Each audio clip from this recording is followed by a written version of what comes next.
لا الہ تیری شان یا وحدہ، تو خیال و تجسس تو ہی آرزو۔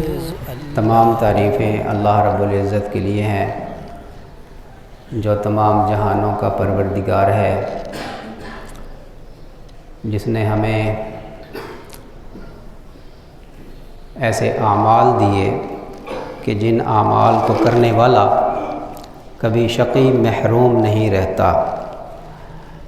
اللہ نے ہمیں ایسے اعمال دیے ہیں کہ جن کو اختیار کرنے والا کبھی بے سکون بے اطمینان نہیں ہوتا، کبھی ناکام نہیں ہوتا۔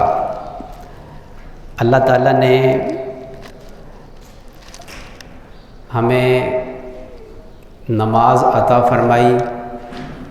سب سے بڑا حکم نماز کا ہے۔ سب سے پہلے اسلام میں جس کام کرنے کا حکم اللہ نے دیا وہ نماز ہے، اور نماز میں اللہ تعالیٰ نے ایسی کوئی صفات رکھی ہیں کہ انسان جسمانی طور پر بھی صحت یاب رہتا ہے، اور یہ نماز کے فضائل میں سے ہے۔ حضرت ابو ہریرہ رضی اللہ تعالیٰ عنہ پیٹ کے بل لیٹے ہوئے تھے۔ نبی کریم صلی اللہ علیہ وسلم نے دریافت فرمایا کہ ابو ہریرہ کیا بات ہے؟ کہ یا رسول اللہ صلی اللہ علیہ وسلم پیٹ میں درد ہے۔ فرمایا اٹھ نماز پڑھ، نماز میں شفا ہے۔ اللہ تعالیٰ نے نماز میں شفا رکھی ہے۔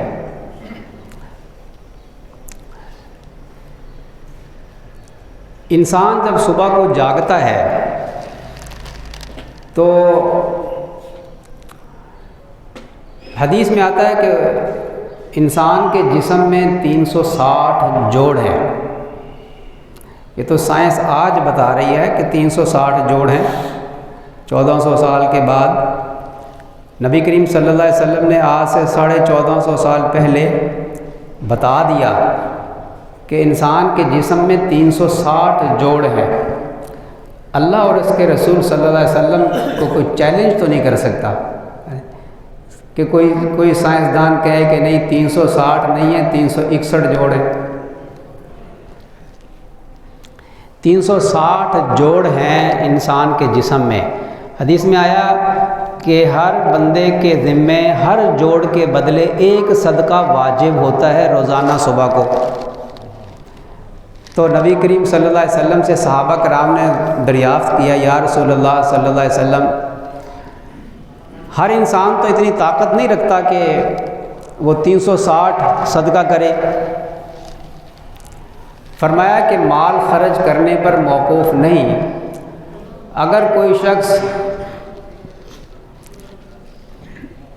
مسکرا کر کسی کو ملتا ہے تو یہ بھی صدقہ ہے، کوئی تکلیف دہ چیز کو ہٹا دیتا ہے راستے سے، یہ بھی صدقہ ہے۔ اور جو وہ شخص چاشت کی نماز ادا کر لے تو فرمایا کہ اس کے 360 جوڑوں کا صدقہ ادا ہو جاتا ہے۔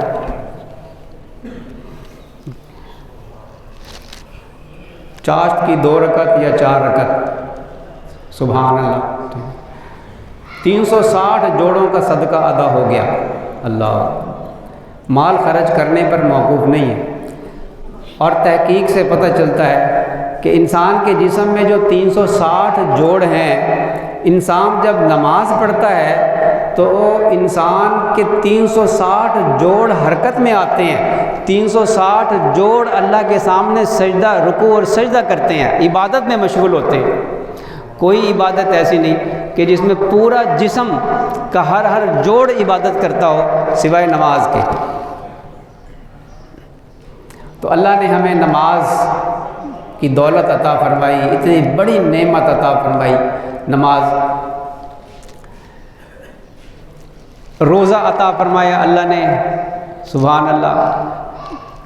ہم دنیا کے نفع دیکھتے ہیں، جبکہ صحابہ کرام آخرت کے نفع دیکھتے تھے، اور دنیا کے نفعوں کو وہ ضمن میں رکھتے تھے کہ یہ برکت ہے اس عمل کی، اللہ تعالیٰ عطا فرماتے ہیں، اس کا یقین ہو کہ اللہ تعالیٰ نے ہمیں دین جو عطا فرمایا ہے، اس دین میں اللہ نے ہمیں دنیا کی کامیابی بھی عطا فرمائی ہے، وعدہ فرمایا ہے، اور آخرت میں کامیابی کا وعدہ بھی فرمایا ہے، یہ یقین ہو۔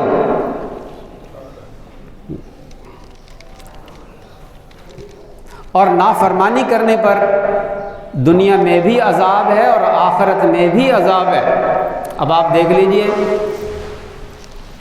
یہ جتنی قومیں آئیں آپ ان میں غور کر لیں، حضرت نوح علیہ السلام کی قوم کو عذاب کیوں ہوا؟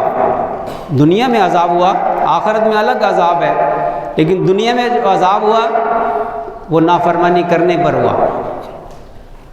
قوم عاد پر جو عذاب ہوا، بڑے بڑے قد تھے اور من اشد منا قوہ کا نعرہ لگایا تھا کہ ہم سے طاقتور کون ہے ہو سکتا ہے۔ اللہ نے فرمایا کہ ہماری مخلوق میں ایک مخلوق ہے جو تم سے طاقتور ہے، اور وہ ہوا ہے۔ اللہ کی مخلوق میں یہ جو 4 بڑی بڑی طاقتیں ہیں، پہاڑ ہے، لوہا ہے، اور لوہے کو پگھلانے والی آگ ہے، اور آگ کو بجھانے والا پانی ہے، اور پانی کو اڑانے والی ہوا ہے۔ ان طاقتوں میں سب سے طاقتور ہوا ہے، اور روایات سے پتہ چلتا ہے کہ اس طاقت کے بعد جو طاقت شروع ہوتی ہے وہ روحانی طاقت شروع ہوتی ہے۔ فرمایا کہ انسان ایک ہاتھ سے صدقہ کرے اور دوسرے کو خبر بھی نہ ہو، یہ عمل اس ہوا سے بھی زیادہ طاقتور ہے۔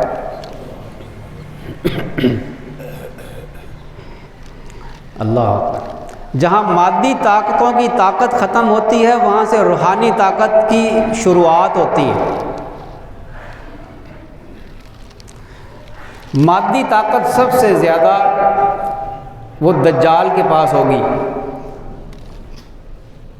سب سے بڑا فتنہ۔ اس طاقت کو ختم کروانے کے لیے اللہ تعالیٰ شانو روحانی طاقت عطا فرما کر حضرت عیسیٰ علیہ السلام کو بھیجے گا۔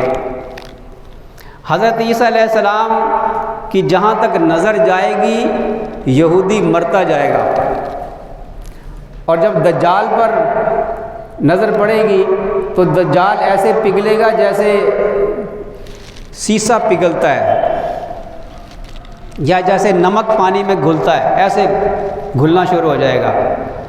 تو حضرت عیسیٰ علیہ السلام فرمائیں گے کہ ایک ضرب تیرے لیے مقدر ہو چکی ہے میری، تو اس کو ایک نیزہ ماریں گے اور اسے ہلاک کر دیں گے، اور اس کا خون لوگوں کو دکھائیں گے۔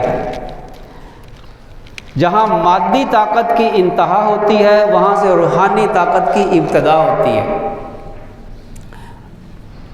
لیکن آج مسلمان اس روحانی طاقت سے نابلد ہو گیا۔ وہ لوگ تھے صحابہ کرام رضی اللہ عنہم اجمعین جن کے ایک عمل سے کفار لرز جاتے تھے، ایک سنت پر عمل کرتے تھے تو اس سنت کے رعب کو برداشت نہیں کر پاتے تھے کفار۔